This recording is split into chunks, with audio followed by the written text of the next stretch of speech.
What's up? Welcome into episode 6 of A Few Rows Up.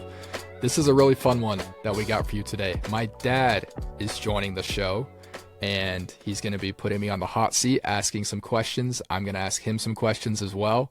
And then we're going to be ranking postseasons of sports. So go ahead and comment which postseason is your favorite. It's really interesting to see different generations connecting to different times, different styles of sports, and we're going to kind of demonstrate that in this episode. Before he goes, he's also going to leave us with some life advice, so go ahead and stick around for that. Thank you so much for tuning in. This is A Few Rows Up.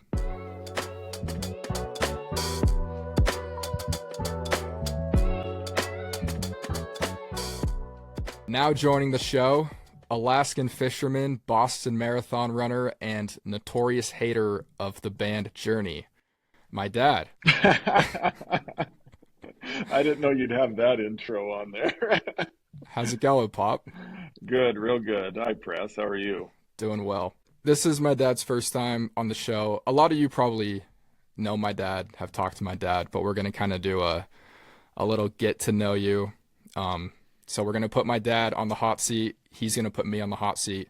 We're going to ask each other a couple of questions, and then we'll get into the show. So, Dad, do you want to ask first? Sure. This question kind of has maybe meaning for me, because I think the most incredibly awful pain I'd ever had as a kid was getting hit in the ribs with a baseball, right, in the backyard. And so my greatest fear in life, I guess, in addition, for some reason, when my parents went out of town or just even went out for the evening, I was sure they weren't going to come home. I was sure that they were going to die every time. So that was a big fear. But my other one was getting hit with a baseball. And so I played Little League Baseball. And my dad would say, you know, from behind that screen thing when I'm up to bat, and it was always this 6'1" kid that could throw at 75 miles an hour. And we're all like 4.5 feet tall. And how old he's were saying, you? I was probably like 10, 11, okay, in that range. And he's saying, don't step in the bucket. And apparently there's a bucket behind the batter's box that you don't want to step in, right? And okay.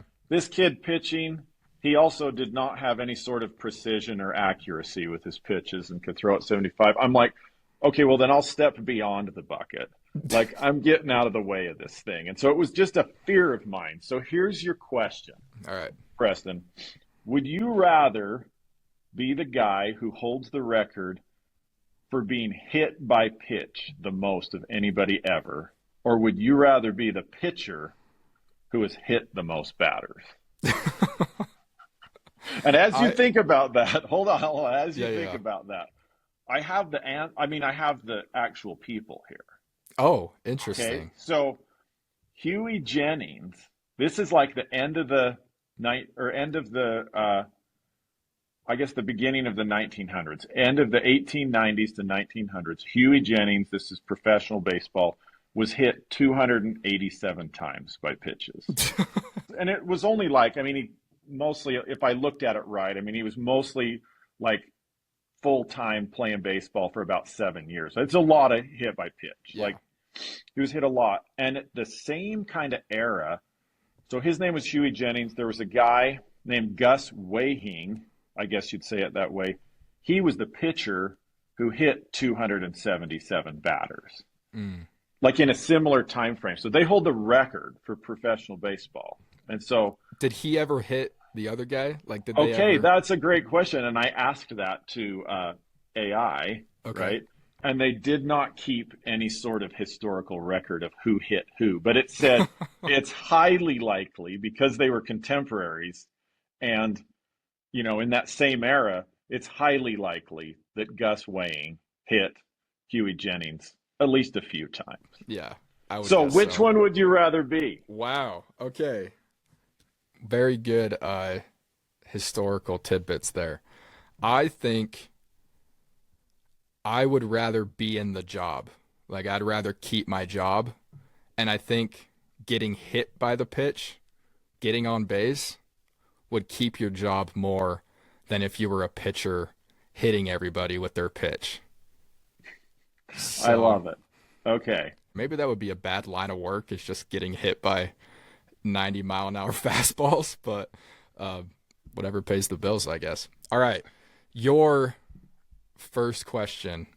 It's also a would you rather. Would you rather, for an entire year, eat a banana every night before bed after brushing your teeth? So like just right before you get in bed. The first thing that you do, or the last thing you do of the entire day, is eat a banana, an entire banana. And I know how much you love bananas. Or every morning after you get dressed, a very hydrated bulldog gets 2 minutes to lick your clothes however and wherever it wants.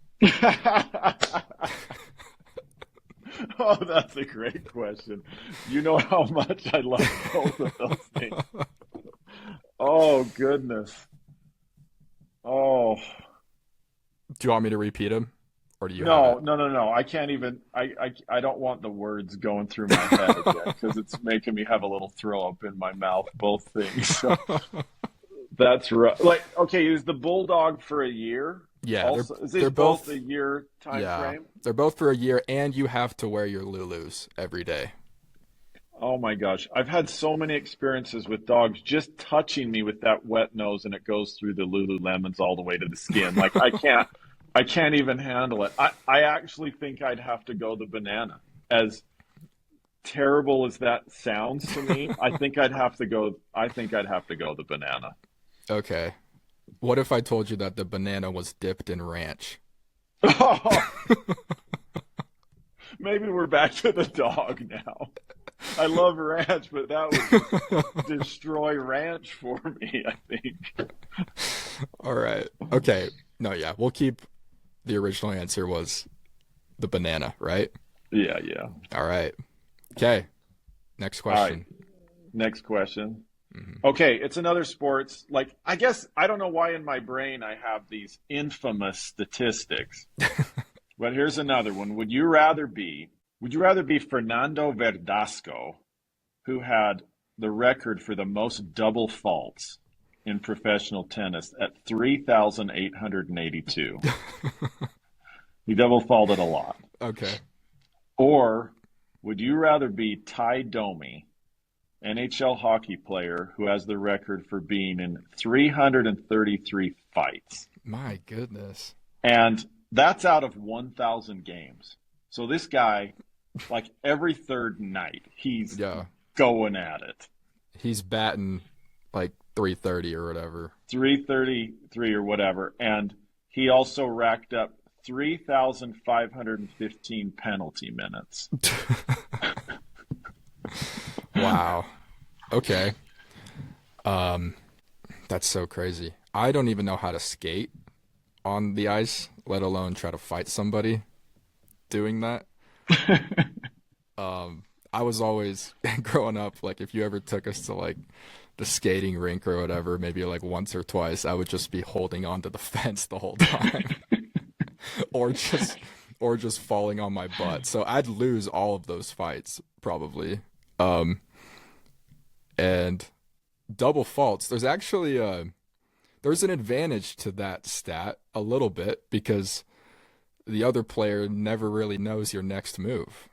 They're like, "Hey, this guy he might double fault right here, but if I could just let it rip cuz I mean the chances are if that guy's double faulting, he's probably being very aggressive in his serves, meaning that he's probably pretty skilled at it if he's not double faulting." So I'd have to go with what was the guy's name? You pronounce it better than I can. Fernando Verdasco. Okay. He's from Yeah. Spain. And so Yeah. I like Spaniards. It's been some solid professional sport athletes from Spain. So, Yeah. and I do think I didn't look up all the stats or anything, but it did say he was a very strong server. To your point, like I think he had that many because he was very aggressive on his serve. So I like Nice. that. I think I would have chosen those same things that you did, even though it was my greatest fear getting hit with a baseball. I got hit with a baseball twice and I quit. So I think you passed that down to me. So Can you imagine Huey Jennings, though? He's a right-handed batter. The left side of his body had to just be like ground beef. I mean, he probably throughout the rest of his life after his career developed a little bit of a slant in his walk because his oblique or whatever was just ripped to shreds. Okay, your last question. If you can go back and relive one sporting event live, which one would it be? If I could go relive one sporting event live. That's a great question. That's a great question.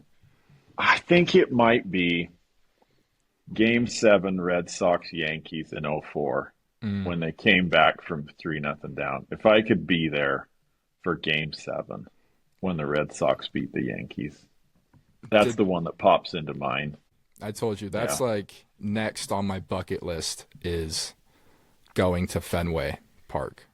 It felt like it was the early 1900s. I've been to one game on the weekend of the Boston Marathon, and it just feels so historical and beautiful. They changed the hits each inning and that with by hand out there at the bottom of the green monster. It's amazing. Yeah. So cool. All right. Well, there is Hot Seat with Pops. Speaking of really good postseason moments in sports, like the Yankees and Red Sox battles that they've had over the years, we are going to be ranking postseasons. Not like specific postseasons. Like we're not going to be saying, oh, like the '04 World Series was number one or whatever. We're just going to be saying, in general, which of these major sports leagues have the best postseason. And look, my dad and I, we don't really know anything about soccer, so we're not going to talk about the MLS or whatever they got going on. Premier League. Yeah. So I'm sure they're great for those that like it. And if we did include them, they'd respectfully be dead last. Wouldn't you say, Dad? Yeah, for us. You maybe can have somebody else on someday if you want to talk soccer, because that's not what we know about. We don't know anything about it. And then I was also thinking golf doesn't really have a postseason, right? It kind of, I mean, there's like majors, but they kind of do that FedEx Cup, and it's kind of a postseason, but it's not. I mean, really, in professional golf, it's the majors. It's the four majors that like everybody looks to, and so those kind of function as a postseason, but they happen along during the season, and they're amazing, but it's not necessarily a postseason. Right. Okay. So then the five, we're gonna be doing five. The five that we're gonna rank. Wait, is this five? Yeah. Yeah. NCAA basketball, NCAA football, the NBA, the NFL, and the MLB. So, Dad, do you want to just say what your ranking is, and then I'll say mine, and we can kind of talk about it? Okay. So, 5-1. 5 is college football.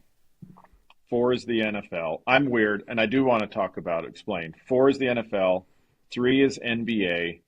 2 is MLB, and 1 is March Madness. Interesting. I thought we were going to be very similar about this, and we are extremely far off. So I want you to explain some of your reasoning there. Okay, so as I thought about this, and I'm kind of just in my brain, my favorite sport to watch is regular season college football. I could turn on a Saturday and watch Texas play Nebraska, whatever game it might be, and really enjoy it. I think there's this hype in the stadium, the student sections, the bands. I love college football regular season. And there's just like this excitement that comes with fall happening.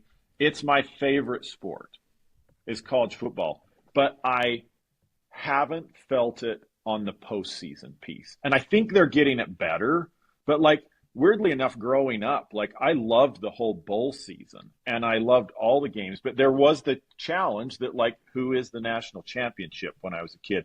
BYU won the one year and but they didn't play like the next best team. And so it was like they got voted as that from the writers and from the coaches. But like, so I know they needed to do something about it, but it just has felt like the last few years. This year was really good, actually. It was really fun and there were neat games, but it seems like so many years there's blowouts.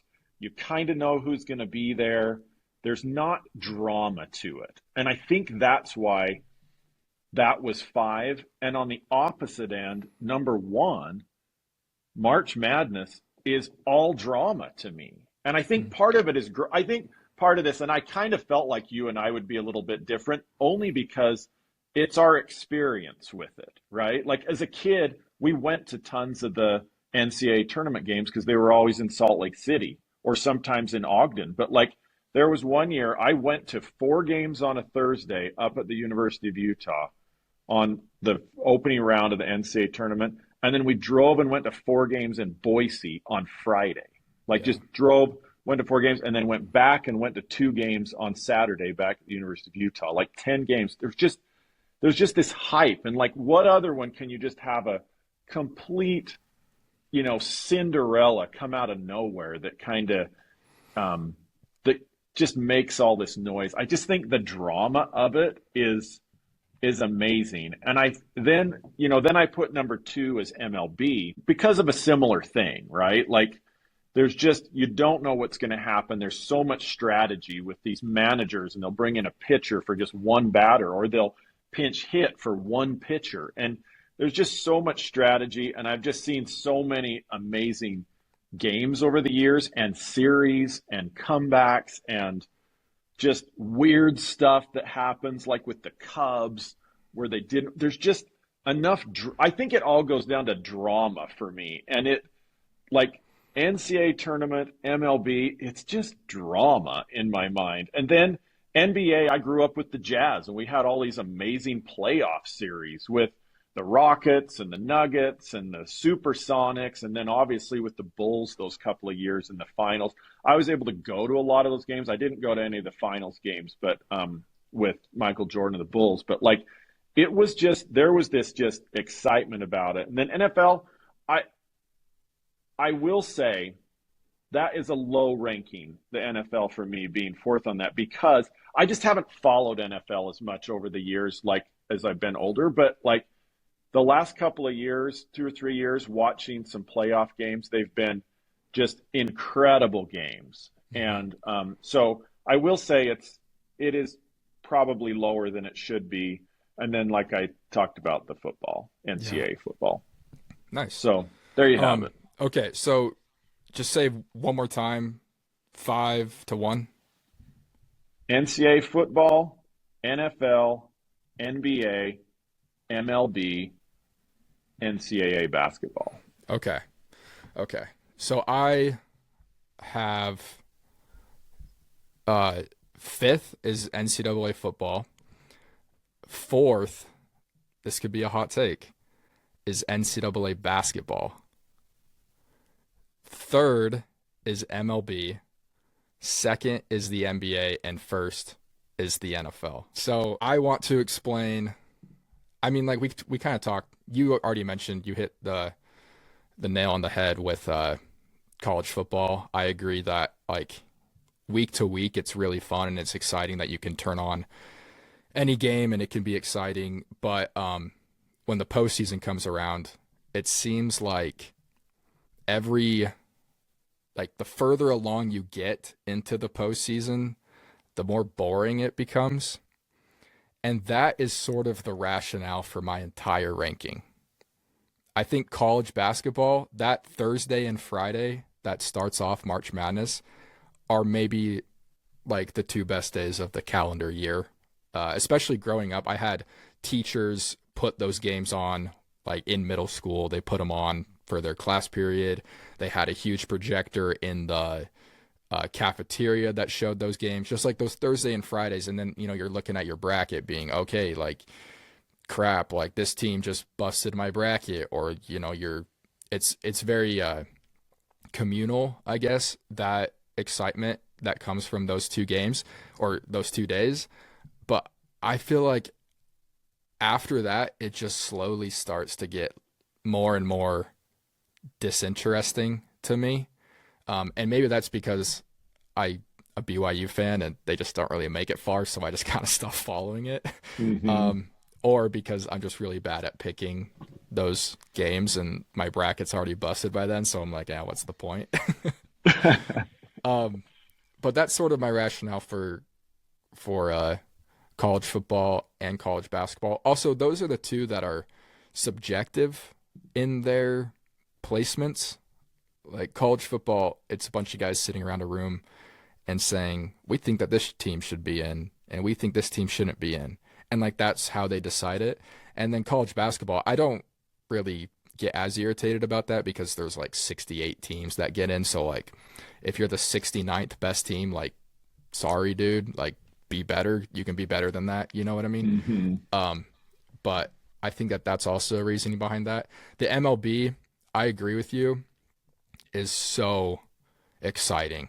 And then how they broadcast those games too is very cinematic to me. I think all the announcers for the MLB playoffs or postseason are really good, and those crowd shots of them like waving the towels and all that stuff, and also just the anticipation of it all, where people are just kind of on the edge of their seat, or when teams know that they've been defeated. Like if you're down 6 runs going into the ninth inning, but you're at home, it's let's get all the shots of the sad fans that we can get. But like Hmm. the game still has to go on. And I think that there's still drama in that aspect of it too. And then the NBA, I I just think it makes sense to me, the series format of NBA basketball, where it's you get 2 games at home, then 2 games on the road, and you have to beat this team 4 times out of 7. It's similar to the MLB with it being a series. And the NBA also, a lot of complaints about it is that these guys just kind of coast their way through their regular season. I personally disagree with that. I feel like watching the games, you can see that there's a lot of aggression. I do think that they should shorten the NBA season because it might feel like, hey, if this guy's hurt, it's not a super big injury, but we can afford to, coast for a few games and then have him back for the playoffs so that he's 100%. But when these teams are 100% in the playoffs, it is phenomenal basketball. It's a race start to finish, and I just have had so many fun experiences watching the NBA playoffs. The best talent in the world just coming together, and also the NBA is it's become a very ring counting league where success for a player is based off of rings, and so the players know that, and they take a lot of um, that into consideration. You can tell that they are fighting tooth and nail to win the NBA Finals, and that's like the most important thing to them in their careers, and it's also the most lasting thing in their careers. So that's why I have the NBA at second, and then the NFL. I think the wild card rounds of the NFL are so fun, but the Super Bowl is like the best of the best sporting event for me. I think it's always an event. It's always uh like they put on a show. There's, the commercials, that's when the ads come alive. It's like the ad event of the whole year. And so even like the commercials are fun. Super Bowl watch parties are fun. Um People always kind of say like, "Oh, I'm working so hard. I'm even working during the Super Bowl." So like that's sort of like an analogy to show just how important that day is on the calendar for sports fans. Um, and so that's where I feel like it's kind of the opposite for the lower parts of my rankings are, does it get better as it progresses, Hmm. or do I just get tired of it? I can see that with the NCAA tournament, because it does occasionally, especially if your team's not in there, then it gets less interesting. You're right. You're right on that. Like that Thursday and Friday are amazing, and I may rank it up there. I think one of the reasons I rank it up there is the song that goes on TV. Yeah.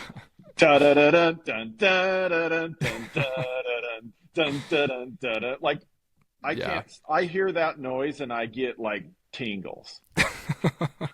I love that song. I It's great. yeah yeah. I think we've got good, like pretty decent rationale for all of it. But I think you're right on.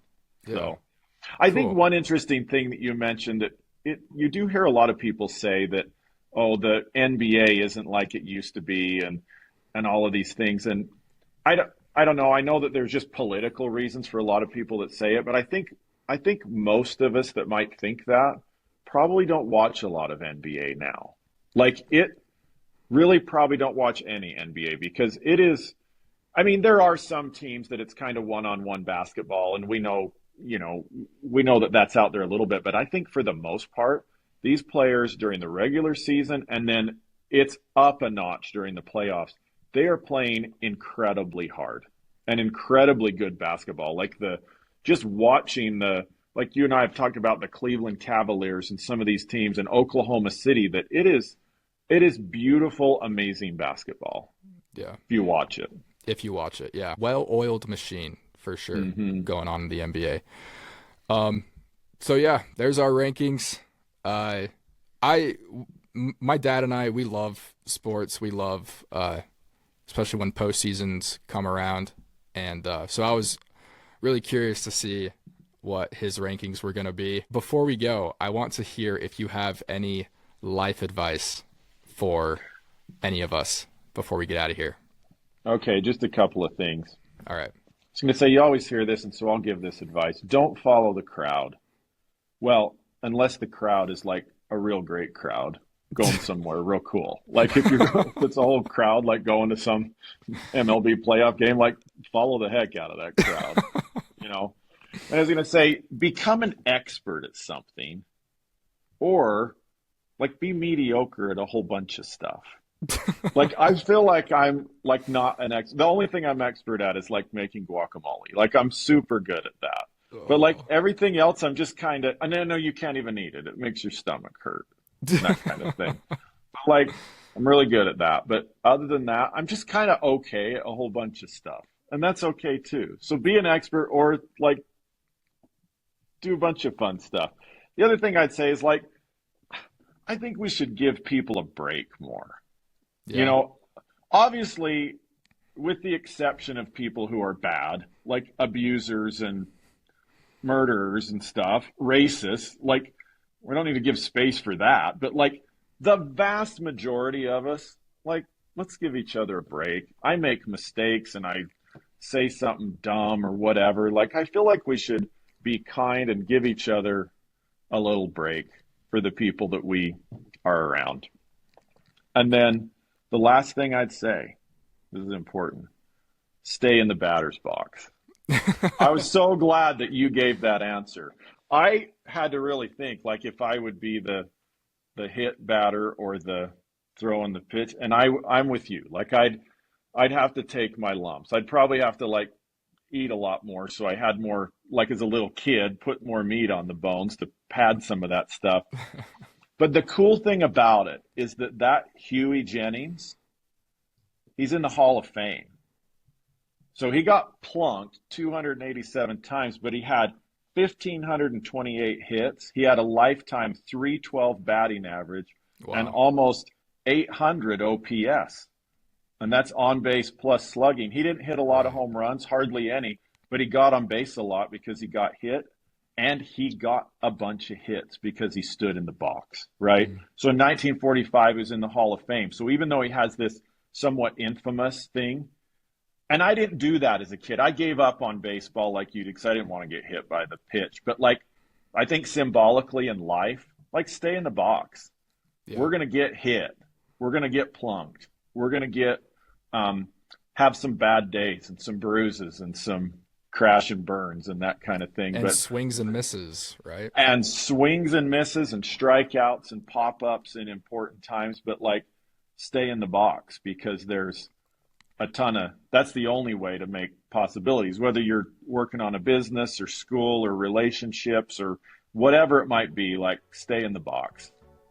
Amen to that. Thanks, Pop. Lots of good stuff. And then lastly, Super Bowl prediction for this week. I'm going to go Patriots. Mm-hmm. I'm going to go Patriots. 27-24. Patriots 27-24. Okay. I have the Seahawks 30-21. So. Okay. Awesome. Thanks so much, Pop. Yep, anytime. Take care. All right, that's the show for you today. Thanks again for tuning in. Thank you to my dad for hopping on. I had a really good time. Hopefully you did as well. Be sure to like, rate, and subscribe. Leave a review, leave a comment, and I will see you next time.